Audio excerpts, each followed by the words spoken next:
Hello, everyone. Thank you for joining our event today, which is featuring a new book on the Arctic and world order. My name is Dan Hamilton. I'm direct the Global Europe program at the Woodrow Wilson Center. I edited this book together with my colleague Kristina Spohr, who's here with us, who's a professor of history at the London School of Economics, and for the past 2 years was the Helmut Schmidt Professor at Johns Hopkins University School of Advanced International Studies, where I am a senior fellow at the Foreign Policy Institute there. And under that frame, we worked on this book project, and we're so delighted that the Wilson Center and my colleagues here at the Wilson Center are joining me in releasing the public event for the book. I also want to give a shout out to our Associate Editor Jason Moyer, who's also with us, who did tremendous work to put this book together and work with all of our authors. There are many books on the Arctic.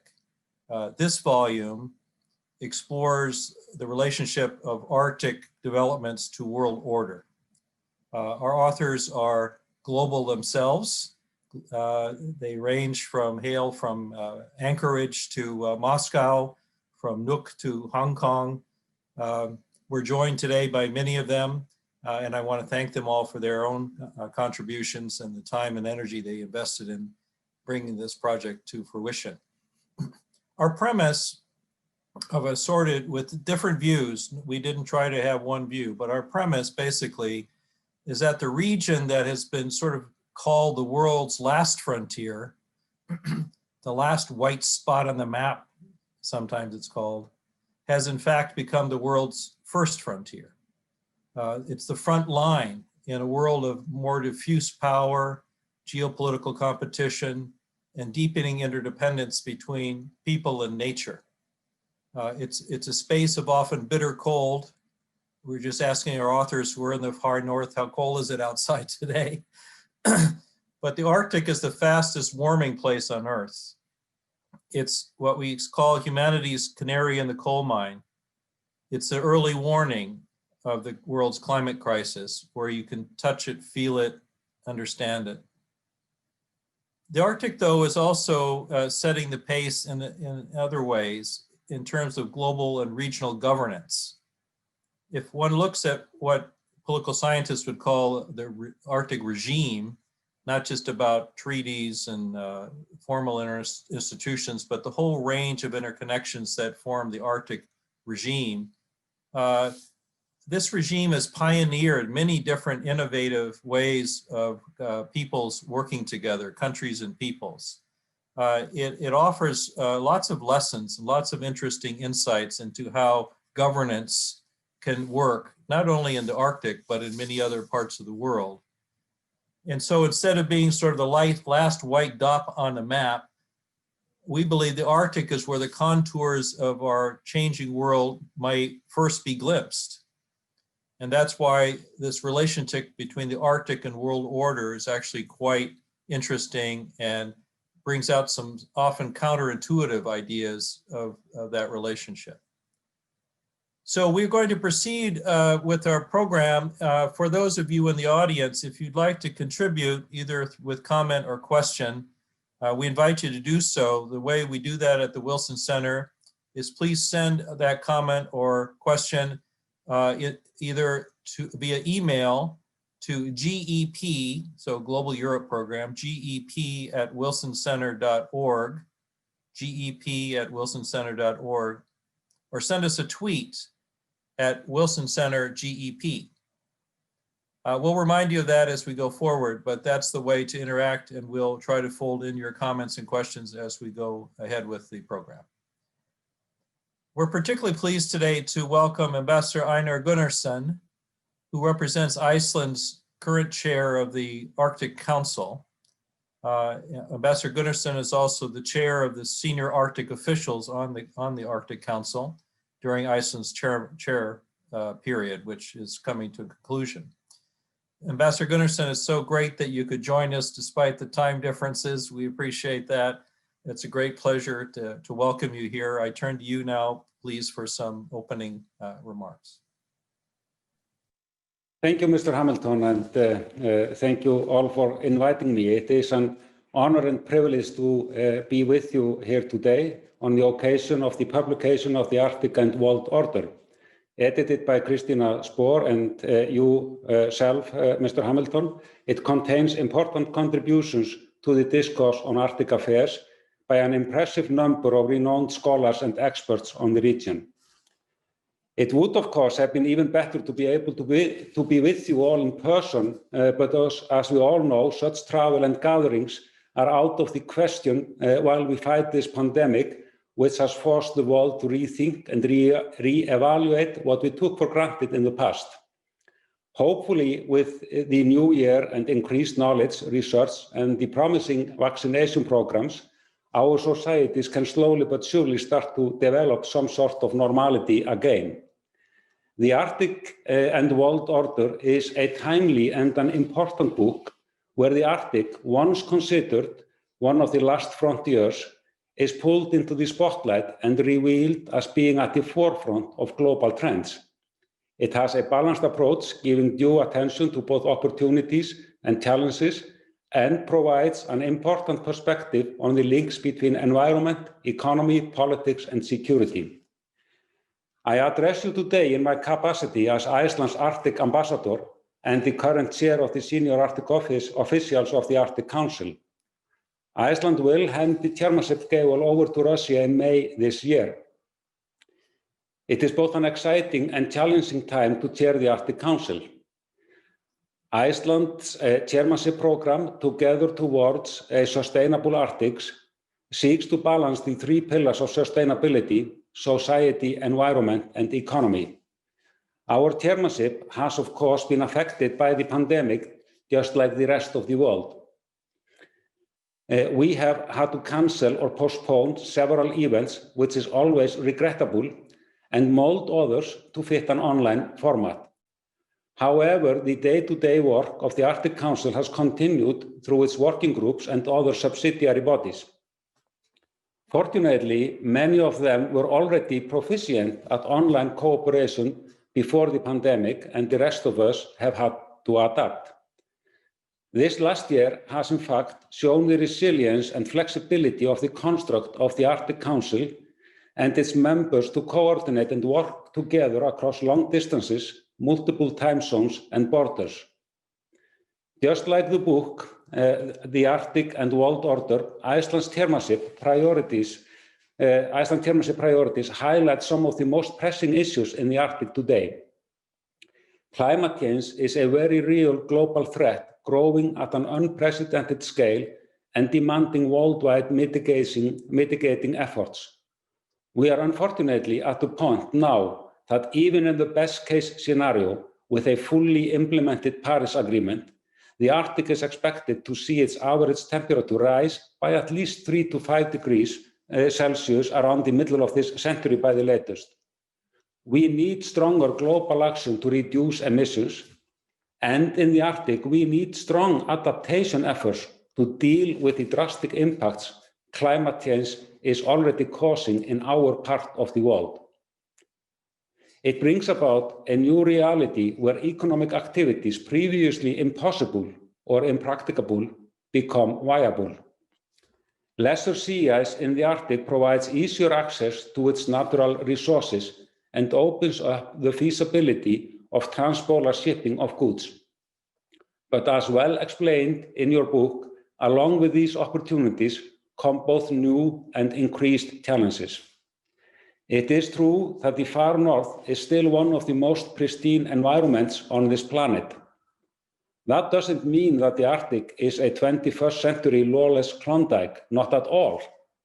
As clearly accounted for in the book, the Arctic is regulated by the national laws of the 8 Arctic states on land and within their territorial waters, and beyond that, there is an extensive network of international and regional agreements that provide the basis for a governance in the Arctic.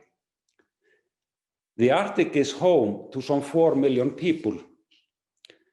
These people have the same aspirations and right to develop their societies in a sustainable manner as the rest of the world. A sizable portion of those 4 million Arctic inhabitants are indigenous peoples that have been living there sustainably for millennia long before the Arctic states came into existence. I mention all of this to explain the shared view of the Arctic states that international cooperation on sustainable development, environmental protection, and other Arctic affairs of common concern is best dealt with within the Circumpolar Forum set up specifically for that purpose, namely the Arctic Council.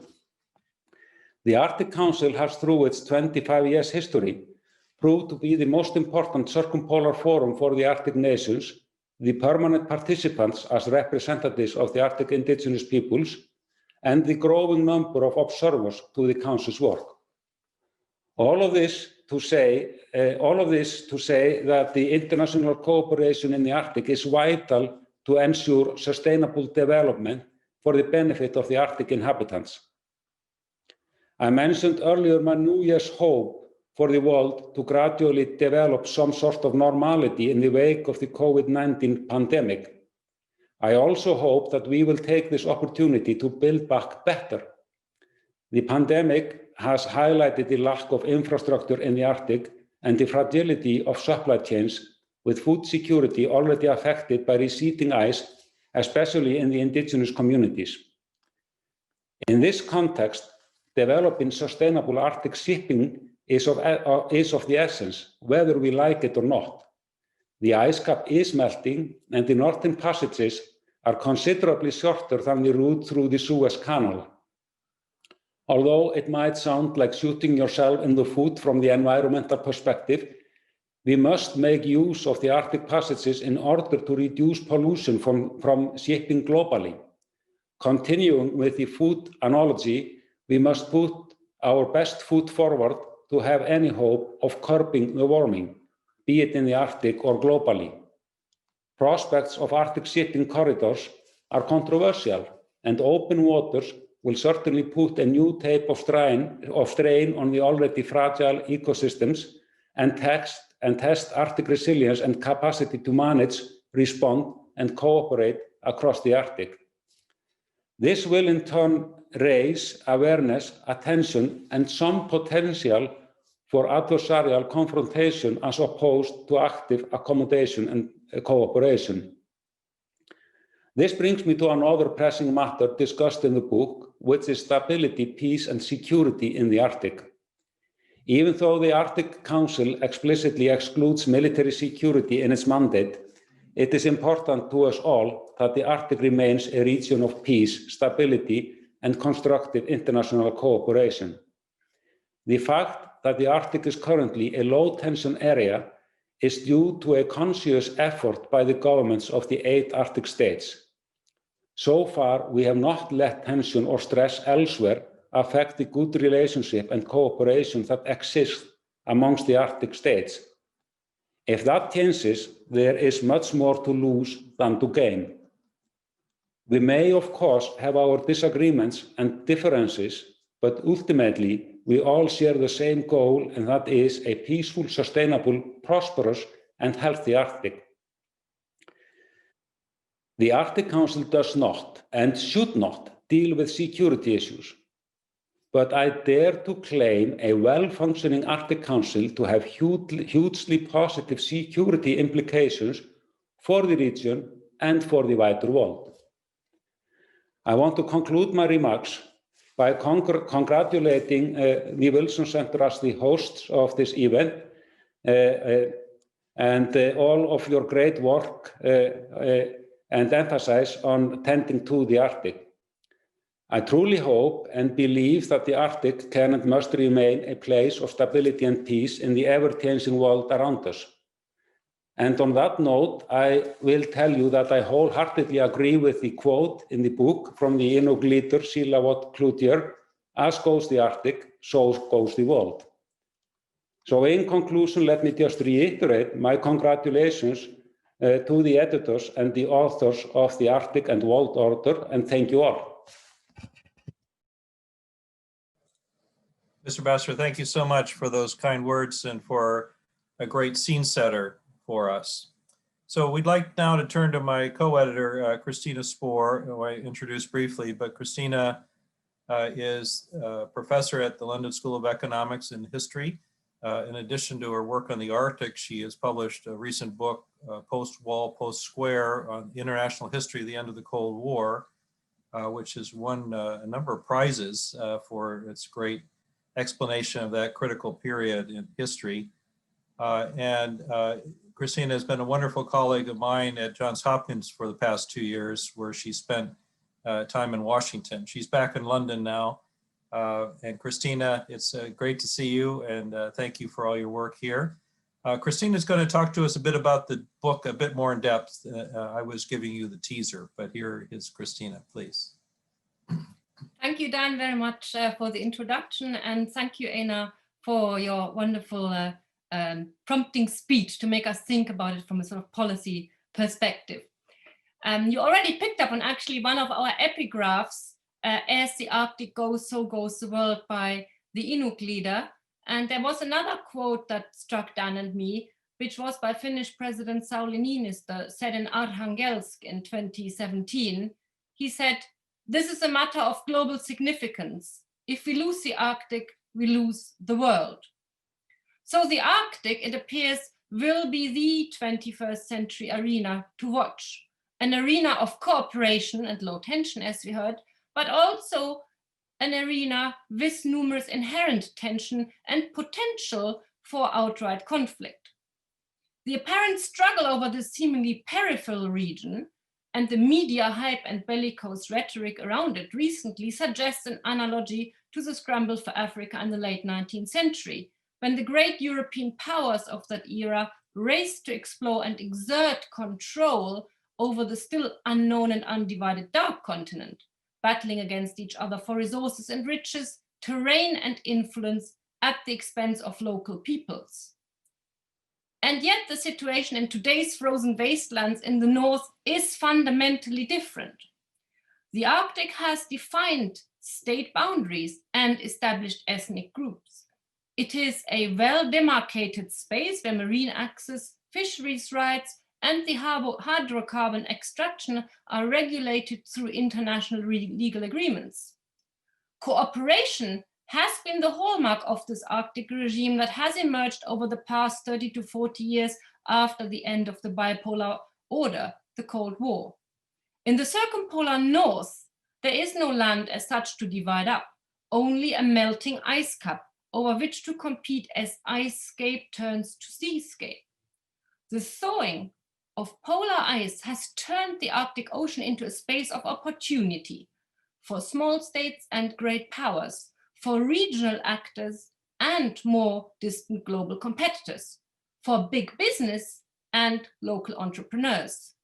All are vying for access to fishing grounds and new sources of oil and gas and other raw materials, while looking to benefit from increased commerce and newly opened shipping routes. Nobody wants to miss out, if indeed there's something to be gained, however difficult technologically and climatologically it may be. Among the biggest global players, and I think here about the US, China, and Russia, of course, is by far the largest in the Arctic, giant in sheer size given the geographic realities. Moscow stresses its right to develop and to defend its territory and waterways. Others look at the Kremlin's recent action as staking out its northern terrain with military bases.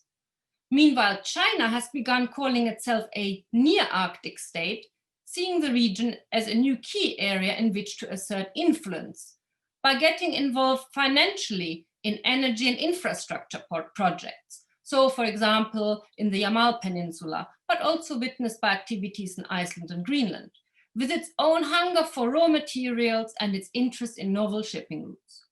Both of them, more generally, challenge not only America and its Arctic allies, but the post-Cold War world order at large. Yet such global battle for dominance among the great powers, and once again also specifically the Arctic, is not new. It is in fact rooted in history, and I briefly wear my historian's hat. Because for centuries, the Arctic region has been the place where geopolitical forces have contended with each other and with nature. Though it was indeed for a long time the last frontier, difficult to access and difficult to navigate. Strategically, at the forefront of the Cold War face-off between America and the Soviet Union more recently, for several decades now, the Arctic enjoyed exceptionally good and peaceful international cooperation, and it emerged as an exemplary area of increasingly effective assertion also of indigenous rights. Moving beyond politics, the global context, however, in which the various Arctic issues are being played out is completely new. It is universally acknowledged that the Arctic, with its vast ice sheets and diverse fish stocks, is crucial for planetary health. Indeed, there is great alarm that the world may be close to reaching a tipping point. Accelerating Arctic warming and Greenland's melting ice sheet are causing sea levels to rise and driving an influx of fresh water into the North Atlantic, slowing the ocean circulation system, thereby triggering droughts, disrupting monsoons, and allowing heat to build up in the Southern Ocean. That in turn leads to the carving of Antarctic ice shelves.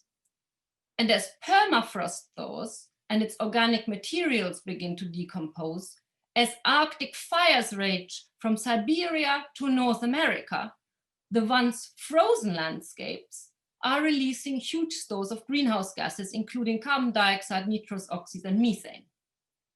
To an extent unprecedented in history, the man-made climate crisis, which is threatening life on Earth, has become intertwined with the struggle among the powers that structure the political life of our species. The Arctic and global order, politically, economically, and environmentally, are then intimately connected. And as Dan highlighted, what for centuries used to be the last frontier has become the first frontier. And now the Arctic is the canary in the coal mine. So we grappled with all this in the book project. We invited policy practitioners, environmental and political scientists, lawyers, energy experts from Arctic and non-Arctic states, from Anchorage to Adelaide, to take stock of the present and to look to the future. What it means for the Earth system, climate, ecology, culture, society, and the spheres of politics and economics, law, and security. So let me just very briefly point to some of the tensions that are inherent in the various chapters and also between the chapters in our book as we try to understand the Arctic and as we look to the future. So in our book, Victoria Herrmann and Henry Huntington studied the climate emergency as tipping points and discussed conservation efforts by state and non-state actors and their impacts. But this environmental awareness can be in tension with the aspect of opportunities for exploitation and development that in fact global warming brings. And this is something that is visible in the chapters by Arild Moe and Inutek Holm-Olmsen, for example. There's also a further tension: resources race and shipping dreams as economic gains, and economic and environmental costs involved in very difficult terrain to make it viable and sustainable. So for example, Mia Bennett and Lawson Brigham debated this dream of the polar sea routes on the one hand versus the realities of shipping in frozen seas. What may theoretically become an option is after all likely to come with significant costs. Equally, Arild Moe has discussed the problems for Russia of low oil prices and saturated markets, even with the opportunities of LNG. Plus, for all the activities we see with Gazprom and state-backed projects, including also Chinese financial involvement, the costs associated with drilling in the seas and the challenges of working in areas of melting permafrost are significant. Politically, we have tensions between the chance for multinational networks through infrastructure projects, digital networks, new ports and hubs, and the question of dependencies, of national interest, and questions over independence and autonomy, as for example, we see over Greenland. And Inutek discussed this. There's small powers acting big. Norway has been acting big in the Arctic. So has Finland and also Denmark and Greenland, who are increasingly acting big. What is more, Arctic countries work together bilaterally and multilaterally across potential geostrategic divides. And Andreas Östhagen in his chapter looked at this through a multi-level political science approach. We were also interested in hearing the voices of state actors and non-state actors, and at the evolution of that within the Arctic Council, which Oran Yang explained so well in his chapter, which also develops this emergence of the Arctic regime that emerged in the aftermath of the Cold War. Not everything is managed by treaties, but we have looser fora, agreements on single issues, legal principles and declarations. And it involves a plethora of stakeholders, government, indigenous people, local inhabitants, as well as businesses and conservationists. Even through the different legal interpretations on the UN laws of the seas, for example, we can see tensions in relation to national politics or how these things are being interpreted. Here we have very fine contributions from different national perspectives by our legal experts, Suzanne Lalonde, Alexander Vulegjanin, Ashley Roach, and Nenge Liu. This leads us to the theme of the Arctic as an exceptional area, geographically, but also in terms of its cooperative regime. Because climate aside, the Arctic has very much functioned as an exception in the recent past. And not just because of the region's specific character. It has to do with the correlation of forces and the changes in state behavior, the desire for peaceful cooperation, the desire to forge compromises. And here we have an example, not just for this region, but that could be applied elsewhere. We have looked at this also in various chapters in this kind of normative context. Lassi Heinonen and Whitney Lackenbauer and Oran Yang pondered on this. But their chapters also look into something else, the Arctic as a local or regional area, often insulated from external problems, but also now as an increasingly global place. One where troubles from elsewhere else imported as much as it is exporting through the climate change. But this brings in themes like pollution, global warming, the interest also of external state actors and big business. This is where Mark Lantain comes in, who has been very interested in looking at how China, Singapore, Korea, but also Germany and Britain and others are pushing into the exclusive Arctic Circle, and with which justifications are they doing so? Here we have to confront the reality of peacekeeping and potential conflict fanning. So the Arctic is most certainly a place to watch. Here it is most obvious how our man-made climate crisis, which is threatening life on Earth, has become intertwined with the struggle among the powers that structure the political life. In the Arctic, we can see how the nexus and interplay of people, power, and environment will unfold in the future. And if you are interested in all these things, then our book is for you. Thank you.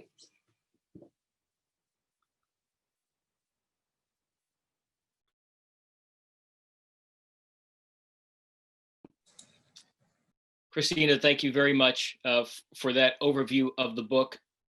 A wonderful cover, by the way. I mean, just that captures a lot in just one image.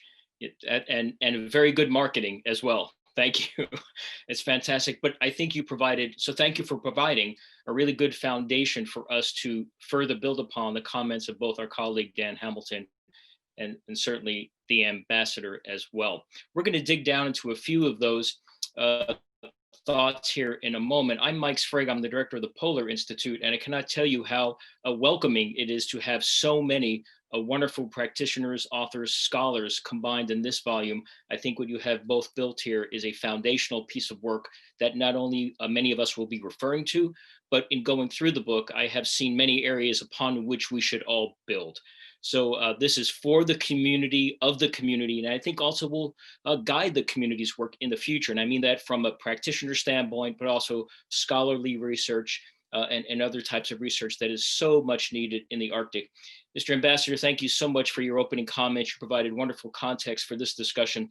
And if we can hang on to you for just a few minutes after two of our authors speak, I do have a follow-up question to you, germane to what Kristina has just gone through. But let me advance the discussion with two of the authors today. We also have a few authors online with us that we will bring into the conversation. in a moment, I want to remind everyone that please, this is not just a presentation. This is an engagement between all of us in the Arctic community. So if you have questions, you'd like to bring up an issue, you'd like to speak with or talk at one of our authors, please email us at gep@wilsoncenter.org, gep@wilsoncenter.org. And I will introduce your questions, your thoughts, your concerns, your issues into the discussion. And if you have a specific author or individual you'd like to address your question to, please let me know that. And my friend Jason and I will both navigate the chat box to appropriately put into the discussion your questions. So let me introduce our two authors representing the rest of their colleagues. Dr. Lawson Brigham is a global fellow in the Woodrow Wilson's Polar Institute. He is a researcher at the University of Alaska and a fellow at the U.S. Coast Guard Academy's Center for Arctic Policy. Captain Brigham was a career Coast Guard officer and commanded 4 cutters, including the icebreaker Polar Sea on Arctic and Antarctic expeditions. And during 2004 through 2009, he was the chair of the Arctic Council's Arctic Marine Shipping Assessment, a seminal work all of us still refer to and guides a lot of the work that we do. Let me turn over the floor virtually to my colleague, Dr. Lawson Brigham. Lawson? Oh, thank you, Mike. Good day, everyone. It's a pleasure to be here. Thanks for the opportunity, Dan and Kristina, to speak. This book is about complexity of the Arctic. I think Kristina focused on that. It's all about the fusion of globalization of this place, extraordinary climate change, indigenous issues, and intriguing geopolitics. Very few mentioned Article 76, judification of the seabed. So that's another element of this place. I'm happy the ambassador spoke about low tension area. I'm a bit disappointed that none of the authors, including myself, didn't begin their chapter with, "This is the most peaceful place on earth." Still is, hopefully will be in the future. The question is how we respond to these various factors. The changing Arctic gets a lot of attention by the global community, particularly regarding shipping. And there's a lot of misinformation, there's a lot of hype about this topic. So in my chapter, I tried to tease out some of the practical perspectives regarding marine operations and shipping. And we in PAIM, in the Arctic Council, use a more expanded term because it's very difficult to know what Arctic shipping is, but Arctic marine operations is a bit broader. But certainly there's profound change in the Arctic. The sea ice changes are quite extraordinary in extent and thickness, and the character of the ice. We all know that the multi-year ice is disappearing, and sometime 2040, 2050, mid-century, there will be an instant of time where there will be no sea ice in the Arctic in the summer. But the most important part of my chapter, and the most important factor in this subject, is that the place is ice covered. So that's why I used that in my title. It's a seasonally ice covered ocean. It's not an ice-free ocean. And in the AMSA, the Arctic Marine Shipping Assessment, the Arctic Council, we identified that for 6, 7, 8 months out of the year, mid-century and beyond, access will be limited for ships. Doesn't mean it's not possible, technically possible, to cross. And when we're thinking about crossing the Arctic Ocean, we're talking about 2,500, 3,000 nautical miles across the Arctic Ocean. And if it's the dead of winter, we're talking about 2 meters of ice or more, maybe all first-year ice, in complete darkness. So the practical issues are there won't be navigation in the middle of the winter in the center of the Arctic Ocean for 6, 7, 8 months out of the year. But for the rest of the year, of course, the Arctic Ocean is open for business. So it's an ice-covered place, partially and fully, for 6, 7, 8 months out of the year, mid-century. but there is now nearly half the year open for business. So the main drivers that I tease out in this paper are that large ship operations in the Arctic are driven by natural resource development. They're driven by the economics of the global shipping enterprise. And I mean just-in-time cargoes, insurance rates, icebreaker fees, pilotage fees, a lot of constraints to using the Arctic Ocean for the global shipping enterprise. And the third driver, most important, is governance, not only the whole of the Arctic Ocean, but of course, these very Arctic state Arctic waterways like the Northern Sea Route and the Northwest Passage. So it's clear today, for anyone watching this business in the Arctic, that it's all about moving resources out of the Arctic to global markets. That's what it is in Russia. That's what it is in Baffinland and moving high-grade iron ore to Europe. That's what it is in Alaska, moving high-grade zinc ore from the Red Dog mine to global markets in the Pacific and in Canada. So, but what is the specter of transarctic navigation is what people really want to know, and how do we, what kind of governance do we have? Well, of course, UNCLOS has 3 chapters in the book, and the next, and Suzanne will speak to, is the legal framework. But here in the Arctic for shipping, we now have the IMO Polar Code, which is really a controller for traffic, for large ship traffic in the Arctic Ocean. I can't get into all the specifics now, but the IMO Polar Code covers construction standards, pilot house expertise and experience, and marine pollution rules and regulations. It's imperfect, but it is mandatory, and it is flexible for change in the years ahead. And an intriguing components to the IMO Polar Code is that you must, if you enter the Polar Code area, have a polar certificate. And you must also have a polar water operations manual, as it's called. But the polar certificate, you're not getting into the Arctic Ocean, you're not crossing the Arctic Ocean unless you have that certificate, which is a kind of a quirky, unique kind of document to have. Let me just finish up with a couple comments about the future of the Northern Sea Route, and we let Harold, hopefully Harold Moe will add some comments and questions. But in the chapter, I mentioned that the rules and regulations of the Northern Sea Route are evolving to make it more of a domestic and internal waterway than really an international waterway open for global business. So in the near term, we see a much more control of this space by the Russian Federation, and using this space as their own Arctic national waterway, again, for destinational voyages and moving cargo to global markets. So for 2040, just each of the chapters was supposed to have a section that looked at the future or near-term future to 2040.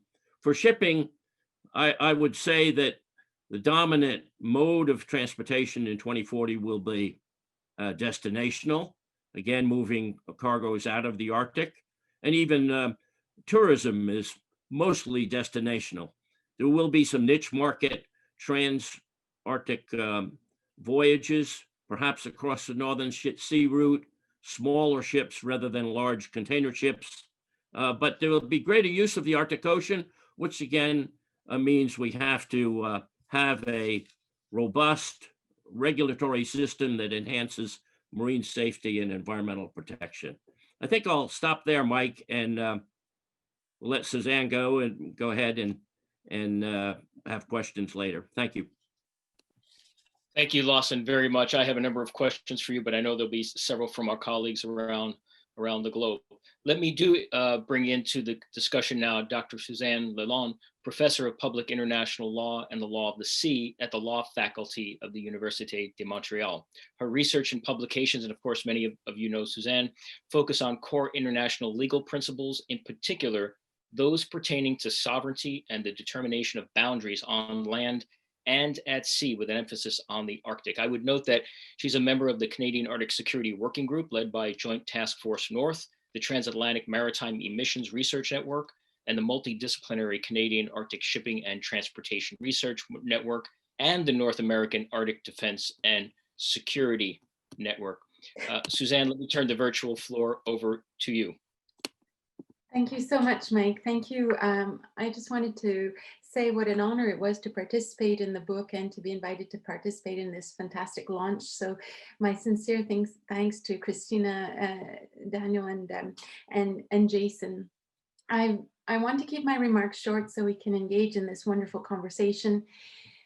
My chapter talked about the Northwest Passage, and it's like, oh, is there anything left to be said about the Northwest Passage? Because it raised a debate a legal debate that's so well known, so well established. Canada claiming that all of the waters within its Arctic archipelago are Canadian historic waters, internal historic waters, over which Canada exercises sovereign control. And Canada has always justified that position by referring to the need to protect the marine environment of those waters, the fragility of them, and also the local indigenous populations that are connected to those waters.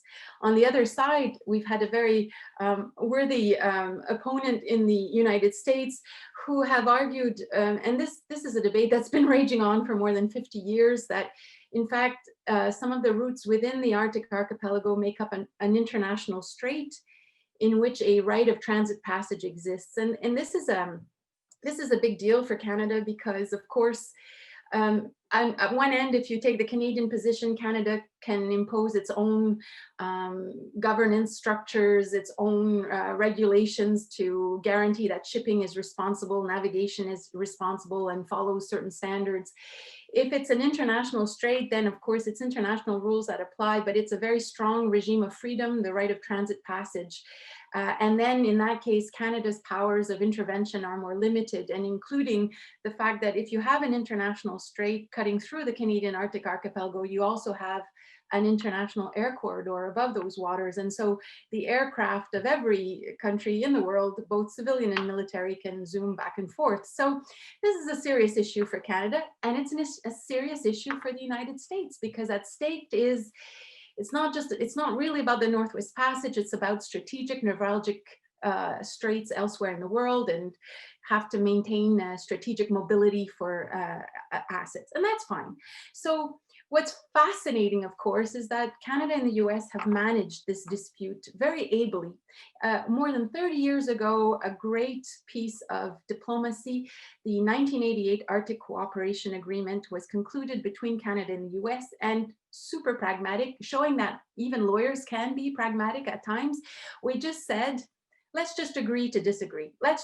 We're not going to change our minds on this one, and then just go ahead and deal with the real issues. And so let's get our Coast Guards to talk and to collaborate, and let's find all these mechanisms to actually promote our mutual interests. And it's worked perfectly. So what was left to be said?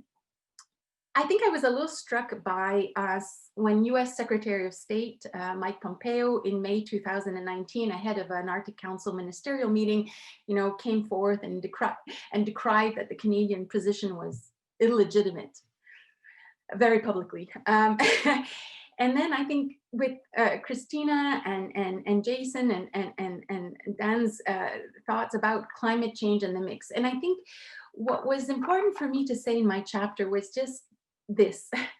We have had this wonderful disagreement that we've managed, and tit for tat, and I don't agree and you don't agree, and it comes out now and then, and it's a big deal in the Canadian newspapers, and it fades.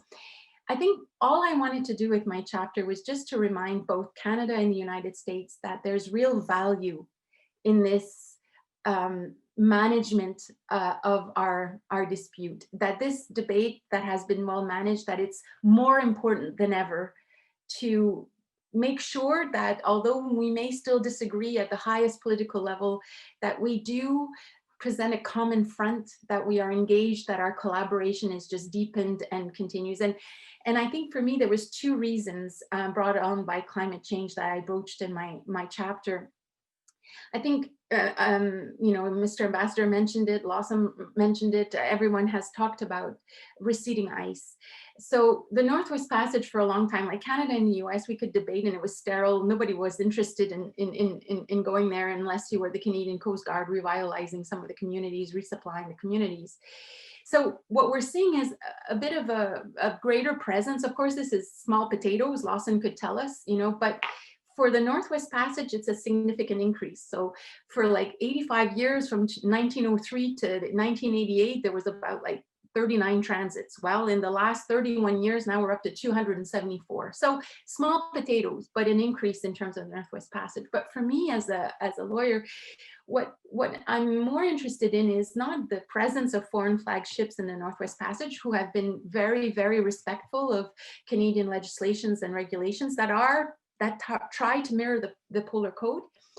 It's growing foreign interest in the right to navigate in the Northwest Passage. And I go through a couple of that in my, I was intrigued by some of the passages in China's white paper in January 2018, where they described the Arctic shipping routes as including the Northwest Passage and use language that freedom of navigation should be ensured in those shipping routes. That makes me a little nervous. Don't like that language too much. If you look at Germany's updated Arctic policy guidelines from 2019, again, just language that makes me slightly uneasy. I love it. The German government is talking about, we're going to be watching if there's non-cooperative behavior. And one of the indicators will be if, it will depend what agreement is arrived at for navigation in the Northwest Passage. So I'm like, okay, so if we don't agree to open it up, if we cling to our position, we're non-cooperative, and apparently that's a risk security, it concerns Germany's security interests. So just, you can see just a little bit more. So what used to be like a bit of a little discussion between Canadian and American colleagues or government officials starting to take on a bit more importance. And I don't want to take much time. The other development I mentioned was one of the things that struck me with Secretary of State Pompeo's comment in 2019 is the reaction by Canadian Inuit.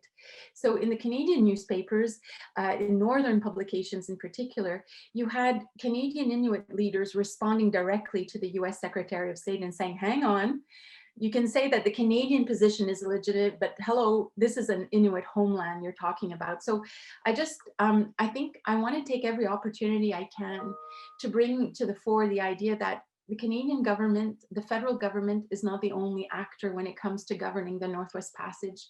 Inuit have rights, constitutionally entrenched rights, to be consulted and involved. And there's, in fact, an emerging co-governance and co-management regime emerging in Canada. And so I think climate change is bringing to the fore the need to respect this cultural and spiritual tie between Indigenous peoples. So all that to say, I don't think that the Indigenous rights or the Indigenous voices that are more and more being asked to be heard will suddenly change Washington's official position that it's held for more than 50 years. My title was very clearly that agreeing to disagree is still good policy. So I'm just saying what perhaps with climate change, growing foreign interests, the need to respect Indigenous peoples, three things. I think I'd like to think that maybe it distinguishes the Northwest Passage from other Arctic navigation files because it is an Inuit homeland, it is an Indigenous homeland. I'm hoping maybe we can enter a period where it tempers the rhetoric on both sides, on the Canadian side as well. And especially I hope that it will strengthen the resolve of the two North American neighbors to continue to work very closely together to promote a very responsible governance regime, just to ensure that any navigation is safe and sustainable. Thanks. Thank you very much. Thank you, Suzanne, very much. We're getting lots of good questions, so I want to thank our colleagues around the globe. I'd like to go back to the ambassador for a moment, but note that I will bring in two additional authors right after that to join the conversation. Mr. Ambassador, before you leave us, and thank you so much for spending part of your evening with us, well, we've heard your comments, the comments of some of our two authors, but then just the contents of the book. This is a dynamic region. I mean, many of us use the same words, different ways. A dynamic region, no longer emerging, part of the globalized the Arctic is now a globalized region versus an isolated region. And then there are rules of engagement. There are organizations and infrastructure in place, something like the Arctic Council that has been there for us for 25 years. But the Arctic is changing so rapidly, not just physically, but politically and environmentally and socially and culturally. So the question I want to ask you, and this is not to put you on the spot, but the Arctic Council was created 25 years ago in a very different time. Can you foreshadow some of the, I would not call them pressures, but the challenges that the Arctic Council will have going forward to manage not just the very issues that you all manage, but also these new pressures, and not in a bad way, from non-Arctic states, again, not in a bad way, from the pace at which the change is happening. Again, everything from political to environmental. And you're dealing with a number of issues, of course, but trying to think forward to that 2040 date that Lawson brought up. Can you share with us a little insight about how the Council is thinking about the future Arctic and ways in which you will address the challenges of the future Arctic? Thank you, Mike. And I was first going to say that it might be hard for me to leave because I think this is such an, of course, my favorite topic and such an interesting collection of people that actually know far more about the Arctic than I do. I'm quite used to speaking about the Arctic to people that do not know a lot, but this time around, I must say I'm humbled in your presence and might be a little bit shy on some of my thoughts. But again, on the future of the Arctic Council, you are right. We have now just started the 25th anniversary year of the Arctic Council, and a lot has happened in those 25 years. If you look at the last 5 years, the big challenge for us has, of course, been that the sort of open cooperative spirit that we had at the beginning has been strongly reduced all around us. I think it is actually one of the hallmarks of the Arctic Council to have been able to continue the good-spirited cooperation despite the challenges all around us, and we see what has happened in other international fora. For the Arctic Council, I have my strong personal convictions that we should not try to fix what is not broken, and probably one of the key elements of the Arctic Council is for it to be what it is. It is a cooperative forum. It is not an international organization. It is not a governing body for the Arctic, and there is really not, in my view, a strong argument for turning it into that. However, having said that, in the same manner as I said about security earlier, even though the Arctic Council is not a governing body for the Arctic Council, it is hugely important for governance in the Arctic. If it does what it is doing properly. So I actually believe that the best way forward for the Arctic Council is to continue to focus on the cooperation on these fields that it is looking at. I think we could possibly look into possibilities of it sort of making more targeted use of the knowledge it is dealing in. I often say the Arctic Council is dealing in knowledge and science on those topics, but we could try to make more targeted use of it for purposes of policy recommendations.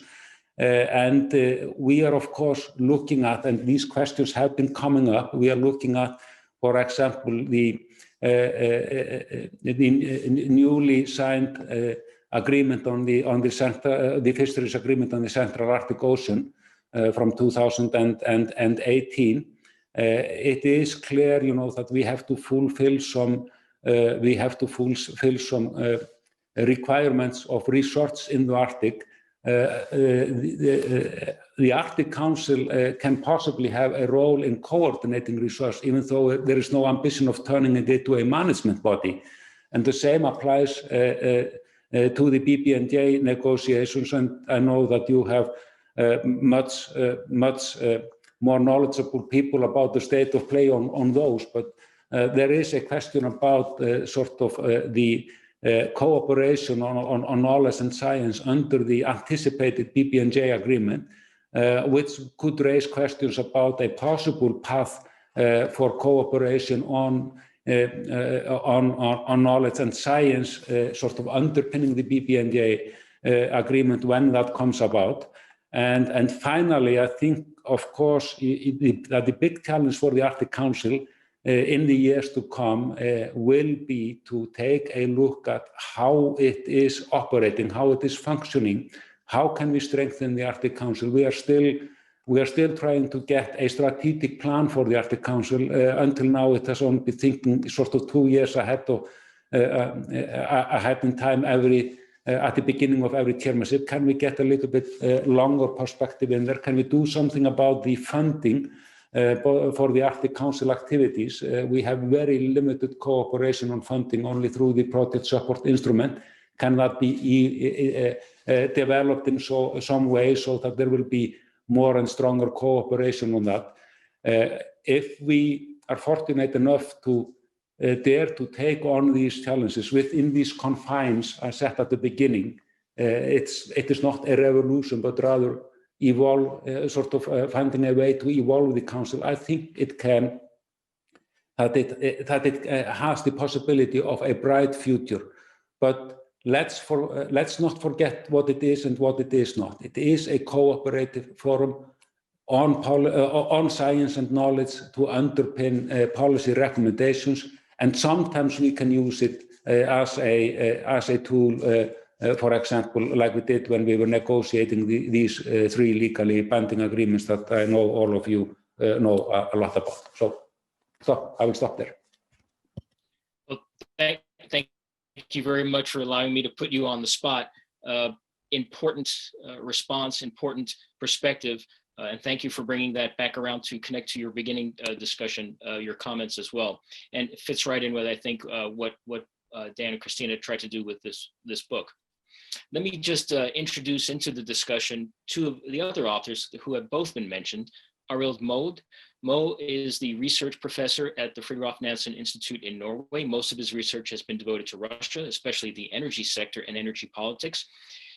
And Arild is the author and co-author of several books and articles on these themes, most recently, The Globalization of Russian Gas. The second author I'd like to bring into the discussion is Dr. Mark Lentane. Mark is Associate Professor of Political Science at UiT, the Arctic University of Norway. He's taught international relations and Asian politics in Britain, Canada, China, and New Zealand. As many of us know, his research interests include Chinese and East Asian foreign policy, including China's relations with Europe and the polar regions.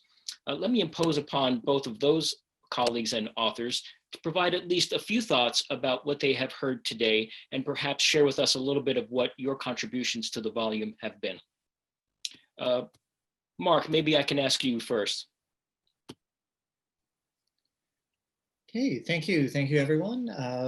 It's great to be here, and very pleased to hear some very fascinating commentary this evening on various facets of the kind of political as well as the social environmental changes that we're seeing in the region. As was mentioned by previous speakers, there's been a very interesting debate which has started to come to the forefront about to what degree should the Arctic be considered an international concern as opposed to a regional one. And in some cases, it's a very straightforward answer because, as has been noted, there is a considerable legal regime, political regime, which specifically deals with the Arctic, everything from the Arctic Council to the Polar Code.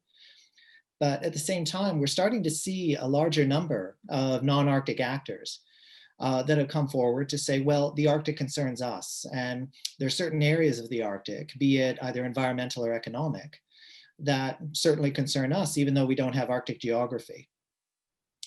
The Pompeo speech, which was mentioned, for example, made reference to the fact that there were Arctic and non-Arctic states and there was no third category. And even though that comment was sort of directed towards China, it also kind of failed to point out that there are several non-Arctic states in Europe, in East Asia, China's been getting most of the focus, but you look at Japan, Korea, even Singapore, which is about as far away as the polar regions as you can get. All of these countries are coming forward and saying, we would like a better voice in where the Arctic is going in various areas. So this is going to continue to be very important. And this is not something which is simply restricted to China or simply restricted to a smaller number of actors. So it's going to be very interesting to see as more countries step forward. Like, for example, Estonia and Ireland have both issued applications to the Arctic Council observership for next year. How this particular dynamic between Arctic and non-Arctic actors is going to be playing itself out. Thank you, Mark, very much for that. I do have a question or two for you, but we'll wait to go around to our other speakers. Arild, let me open the floor to you for your comments. Thank you very much. I think one observation which is quite important is to see that Arctic economic development cannot be seen in isolation. Arctic is maybe increasingly part of the global economy. And things are happening in the Arctic is very much caused by what is going on elsewhere. In my chapter, I specifically looked at the energy sector, and also with the purpose of trying to paint a realistic picture of what is going on. There has been a lot of talk and expectations of a very rapid energy hydrocarbon development in the Arctic, especially in the Arctic offshore.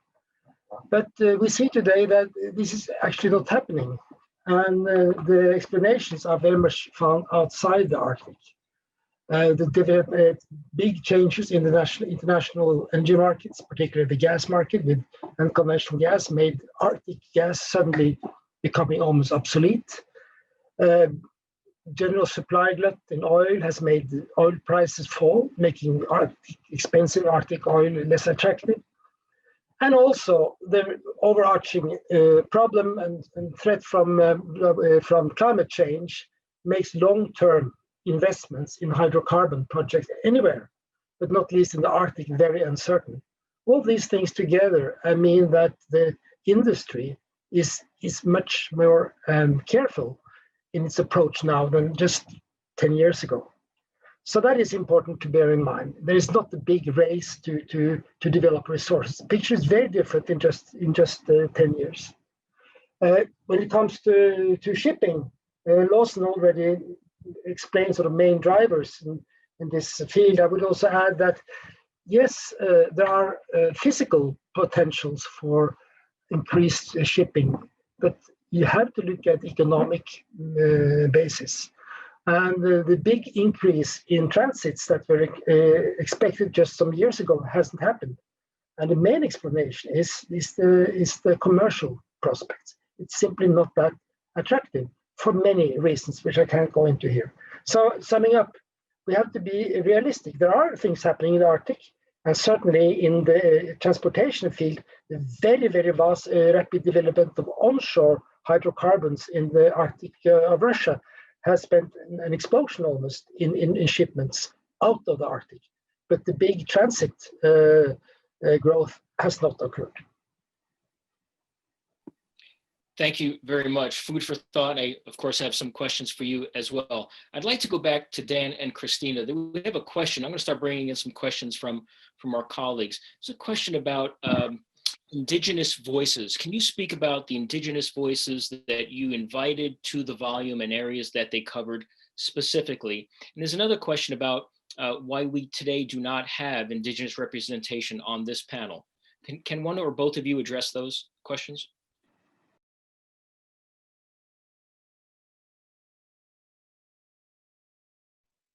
We had Inute Kolm-Olsen, the representative for Greenland in the United States. Both in the volume, he couldn't come today, but both he and, of course, you heard already, Suzanne spoke quite a bit about indigenous rights and the Inuit homelands in Canada. But we really had a proper representative, if you so want, in an even political capacity, both at our conference, and he has contributed a chapter to our volume. And that was very interesting because we also heard about the tensions between the government in Copenhagen and the aspirations of the Greenlanders, especially if the government is run by the indigenous. And furthermore, of course, also in terms of in a conversation with Henry Huntington, who wrote about conservation, there was a question over, who has the right to argue over development, sustainable development, but development per se, especially if it comes to the viability potentially of an independent Greenland, where that to come to pass at some point in the future, because then it's a question of who is invited for port infrastructure, and then we know which countries, including China, has interest in some of the raw materials. We know the CSIS has done a study on what Americans' interests are potentially in Greenland. So, we have discussed this. One area where we couldn't find a representative, which was simply unlucky, is, for example, a Sami representative. But these are issues we discussed both in our volume and also at the conference. In fact, in the introduction, Dan and I talk about, even if you think about sustainable development, if you look at Northern Europe, what is to be said about reindeer herding versus wind farming, for example? How are the different kinds of Sami people represented, through the governments or not? And what is happening also on the Russian side? What kind of representation or not do, for example, Nenets or Evenks have? So it is definitely an issue that is being looked at. Thank you. Mike, if I could, the only point I would add to that, first of all, saying that Inotech did talk about this issue at length in his chapter. Almost all authors have some reference to it, and we did include those voices. My point earlier was that what is interesting to me about the Arctic regime, as I mentioned, beside not just the Arctic Council, but all the other innovative things, is that indigenous peoples are full participants in many of these. They drive the agenda. They are part of that regime. And for non-state actors like that to be involved at sort of an equal high level is really, I think, a interesting lesson for lots of other regional regimes elsewhere in the world that struggle with that kind of question of how do you ensure that those voices are heard or not. So the Arctic is interesting for other parts of the world, not just because of Arctic issues per se, but because of the innovations in governance that have come out of the Arctic regime. And what's striking to me is it includes countries that ordinarily aren't agreeing on lots of other things. But on these kinds of representational issues, there has been some coming around. So the indigenous issues, their representation have been central to the book, and I think are central to the argument about its relevance to world order. Thank you, Dan. I want to remind colleagues out there just to continue with their questions. We're getting many of them, and I'm going to try to combine several in a moment for both Suzanne and for Lawson. But please email us at gep@wilsoncenter.org, gep@wilsoncenter.org. Suzanne and Lawson, you spurred a number of questions on both of your topics. So I'm going to try to coalesce those in a number of question buckets.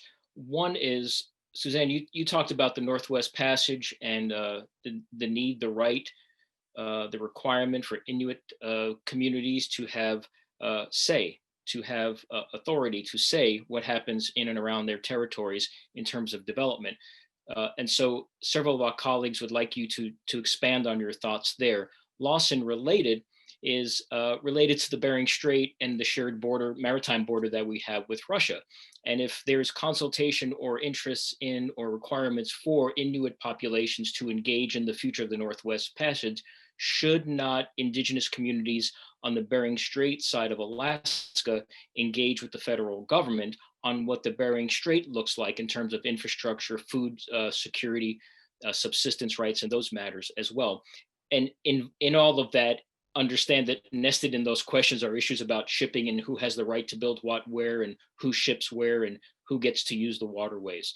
So I know that's a lot there, but Suzanne, perhaps I can impose upon you to start that long answer to a very packed question. Thank you, Mike, and thank you to the colleagues for their interest in this particular aspect.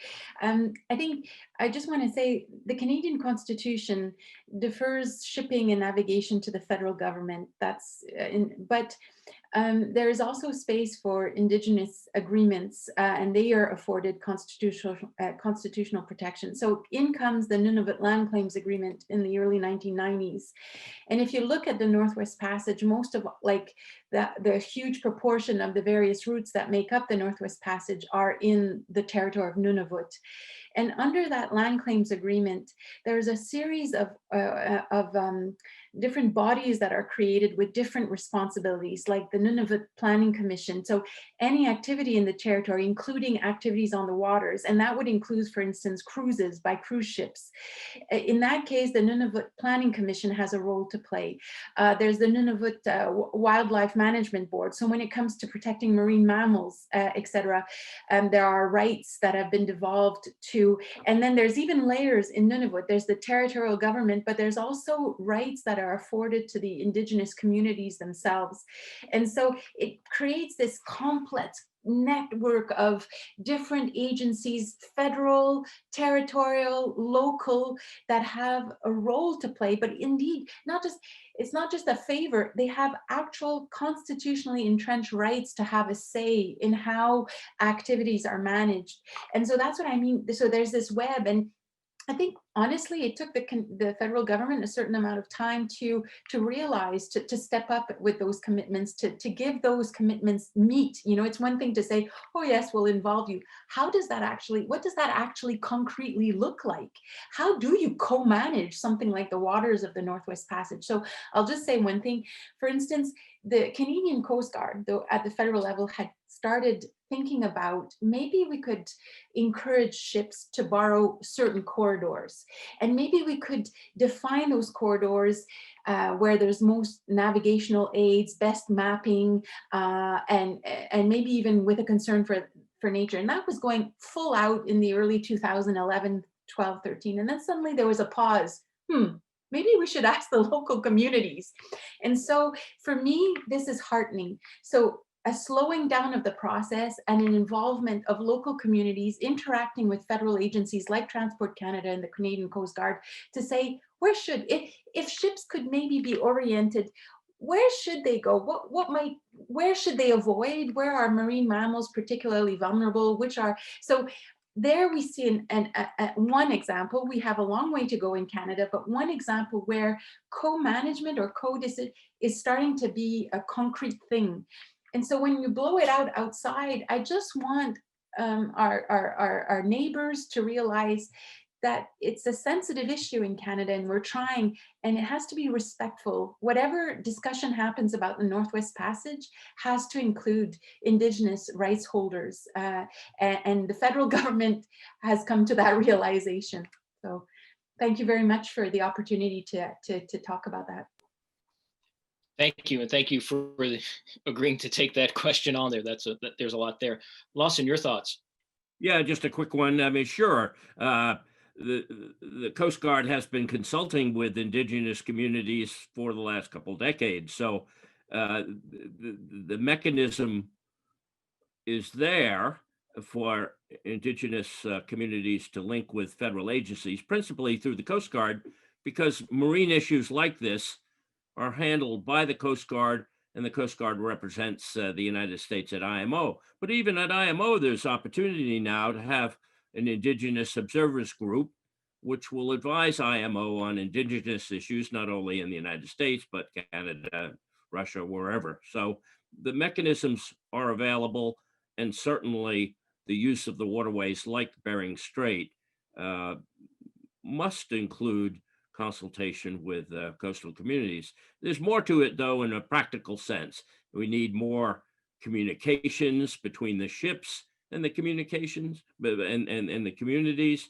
We need more information on Indigenous hunting and fishing areas, and all of that information needs to be compiled and passed to the mariners. So it's a two-way street, I think, particularly for Bering Strait. But remind everyone that Bering Strait is an international strait. There is freedom of navigation, freedom of transit. Of course, the place is, we have two abutting EEZs between Russia and the United States. So those are the two countries who are the controllers here. But nonetheless, it's an international strait with a new voluntary routing system, which is, was approved by IMO upon a submission by the United States and Russia several years ago. So we have a voluntary routing scheme to at least begin enhancing marine safety, environmental protection in the region. Thank you, Lawson. I see we have about 12 minutes or so left. Arild, I'm boiling down a question for you, directed to you, and Mark, there's one for you coming up as well. The question is, since you described the commodities demand for oil and gas, the signal may be diminishing, what do you make of the significant Russian buildup along the Northern Sea route of their oil and gas and mineral development versus what reality is for commodity markets at the moment? Well, you have to look at the projects individually. The developments I mentioned are especially relevant for offshore, deep offshore, which is a very, very long-term and costly investment. Russia has significant resources onshore, which needs to be transported out by ship, but still are onshore resources. And they are, in fact, quite inexpensive to develop. It's very costly to transport, to build LNG carriers and use LNG carriers, but it's a much shorter sort of return on investment. So it makes economic sense. And there is a demand for LNG in the world, but it is not the demand for very, very high priced oil, which is what you need if you are going to develop offshore oil reserves. So these are different markets, so to say. Russia believes that it will be possible to also go offshore, but the oil industry worldwide is much more reluctant. Thank you. Mark, a rather pointed question for you. I'll just boil it down by saying, what do you make of China's interests and aspirations in the Arctic? There's a lot of narrative about whether we who are in the Arctic should be concerned about their economic interests, perhaps political interests, the engagement with Arctic nations, and then look at that and overlay the ambitions perhaps in the Arctic with it elsewhere. What should we make of China's interests in the Arctic? Thank you, and that's an excellent question. I guess the starting point would be is that China is still very much a newcomer in the Arctic. It is still getting a lot of necessary information, not just about the geography and the environment, but everything from social anthropology to local communities. There are a lot of material that China is still trying to gather. China is not an Arctic state. It doesn't have any Arctic geography, and therefore a lot of its Arctic interests are very much dependent on the goodwill of the Arctic governments. And China is very well aware of this. So Beijing is not in a very good position to be revisionist. It is not really in a position to take a disruptive or unilateral approach to the region. And I would say that China's priority right now, in addition to gathering necessary information about what this particular part of the world is going to mean for China's interests across the board, is to be accepted as an Arctic stakeholder. Like China has made reference, for example, of itself as being a near-Arctic state. And this term has been bandied around in academic and policy circles for about 10 years. And it has multiple meanings. Some have taken it to mean geography, but the other interpretation is that so much of what is happening in the Arctic is seen in China as affecting Chinese interests. Not just economics, not just concerns about security, but even something as straightforward as increased snowstorms in Shanghai, or a lot more rainfall in Beijing in the summers. This is the kind of information that China is seeking. But in order to get it, it is really starting to look at why and how the Arctic is affecting China's interests and how China can be seen as a stakeholder, knowing that it is being looked at with some suspicion, especially by the United States, as to what its long-term interests are. Thank you. Thank you for taking the question on and for that great response. Lawson, I'm trying to gauge my own questions, my own interests versus our colleagues coming in. Lawson, you made a note about seabed mining, and there's a question about, can you expand on that? What are the realities? What are the interests? What are the hurdles? What are the opportunities, perhaps? Well, you caught me on that one because I don't remember mentioning seabed mining. Then my apologies. Again, it's access. And again, the seabed mining would likely occur in the CAO, in the Central Arctic Ocean, at 4,000 meters. And so, sure, is it possible? The question is it plausible? And even that is questionable. In the global ocean, we already have and already see some opportunities for seabed mining. So I would say the last frontier in the global ocean would be 4,000 meters at the bottom of the Arctic Ocean, when in fact the operations would have to be seasonal. So I think it's a non-factor in the future of the Arctic Ocean. Very analogous to people think in the global commons in the CAO that, you know, there'd be oil and gas drilling. Again, it's so deep, it's essentially seasonal and very difficult to do. And any oil and gas that happens is going to happen in the EEZ of coastal Arctic states, if it happens at all. So yeah, seabed mining is an issue. It's like genomes and opportunities there. Pretty far reaching, pretty far out in any calculation of the Arctic. Thank you, Lawson. A follow-up to that, a question to you, Lawson, what are the realities of up and over the top shipping over the Central Arctic Ocean? Really, what are the realities of that happening in the next, well, you noted 2040. So not the Northern Sea Route, not the Northwest Passage, but literally going up over the top to global markets. Yeah, it's not going to be the container shipping, global container shippers, that's for sure. The ships are huge. They intersect with population hubs. Their draft and size just not applicable to the Arctic. And no one is going to build a huge container ship that's polar capable. And the real controller in all of global shipping and its relationship to the Arctic Ocean is that it's seasonal, that the place is ice covered. Sure, technically, you could today take a nuclear icebreaker across the top of the world. Even that would be challenging, but it could be done. But the question is, can a commercial ship cross the top of the world in the ice? And therefore the routes would be longer because the ship speeds are slower. So you would negate that advantage anyway. Now, the specter is the future of transpolar shipping will be niche markets, maybe bulk carriers, and opportunities for cruise ships maybe, but limited. Certainly the Arctic Ocean probably will never be a regular shipping route as part of the global container shipping matrix. Thank you. Suzanne, I have a very specific question for you, so I'm going to read it. Functionalists, incremental solutions building a legal basis over supranational principles.